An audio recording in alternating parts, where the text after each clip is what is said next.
Olá, eu sou Hugo Vecchiato, seja muito bem-vindo aqui ao Radar Governamental. Hoje nós vamos falar um pouco sobre o impacto da atuação do Judiciário nas discussões a respeito das medidas restritivas adotadas durante a pandemia por estados e municípios.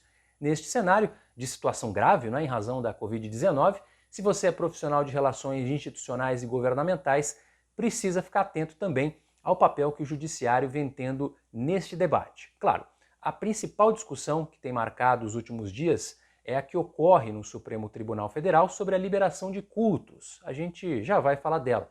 Mas primeiro eu gostaria de chamar a sua atenção para alguns casos ocorridos em âmbito estadual que evidenciaram que alguns tribunais de justiça vêm atuando como moderadores nesse debate. Aí que está o ponto interessante. Veja, moderadores, ou seja, ao invés de decidir diretamente quem está certo e quem está errado, como a gente já viu em outros casos desde o início da pandemia, o Judiciário chama as partes para dialogar e tenta um consenso, sem enfrentar, obviamente, o peso de decidir no lugar do Poder Executivo.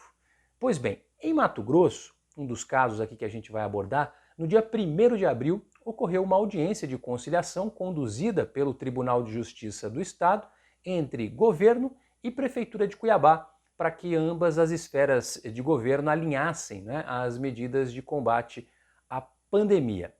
Essa audiência terminou em acordo, porque no fim de março a Corte havia determinado em uma ação movida pelo Ministério Público que municípios com classificação de risco muito alto para contaminação tinham que adotar, eram obrigados a adotar um decreto estadual que determina a quarentena coletiva de 10 dias, uma quarentena obrigatória.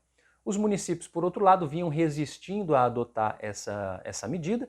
Houve essa ação do Ministério Público e no caso da capital, Cuiabá, ocorreu essa conciliação em que o prefeito Emanuel Pinheiro e o governador Mauro Mendes ajustaram aí o discurso, e o município se comprometeu a adotar medidas de segurança na linha do que vinha prevendo o estado do Mato Grosso. Agora vamos para Minas Gerais. Por lá, a onda roxa, em março, previa o toque de recolher entre 8 da noite e 5 da manhã e a proibição de visitas domiciliares. Houve uma ação movida por parte do deputado estadual Bruno Engler, do PRTB. Ele buscava suspender essa medida, alegando que o toque de recolher viola o direito de ir e vir, o direito constitucional de ir e vir. O caso chegou no tribunal. O presidente do Tribunal de Justiça de Minas Gerais, desembargador Gilson Soares Leme, tinha decidido convocar uma audiência de conciliação entre o deputado e representantes do governo mineiro, e aí também terminou em um acordo para que fossem suspensas essas medidas. E agora o governo de Minas Gerais anunciou que não vai ter mais toque de recolher por lá. Mais uma vez o Judiciário, portanto, moderando a discussão, atuando como conciliador. Agora a gente volta lá para o STF. Por lá a situação é um pouco diferente. No fim de semana de Páscoa, o ministro Nunes Marques concedeu uma liminar em uma ação movida pela Associação Nacional de Juristas Evangélicos, liberando a realização, a celebração de cultos religiosos em todo o país, desde que cumpridas algumas medidas de redução do contágio. A decisão gerou bastante polêmica, principalmente porque em 2020 o STF já havia decidido que estados e municípios também podem adotar medidas restritivas, isso não excluiria a competência da União.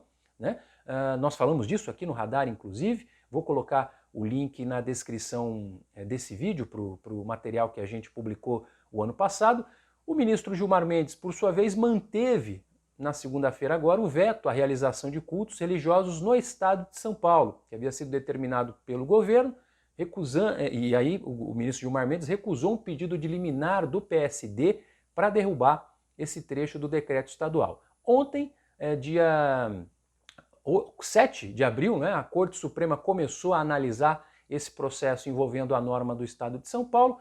Em seu voto, o relator ministro Gilmar Mendes confirmou a posição contrária à liberação de celebrações religiosas presenciais. E a tendência nesse momento é que a Corte reafirme aquilo que disse em 2020, mantendo a competência de estados e municípios para editar normas restritivas para combate da pandemia.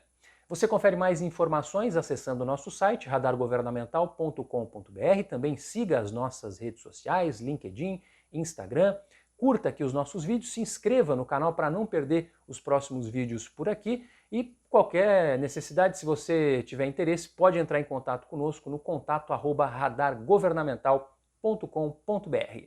Um grande abraço, até a próxima!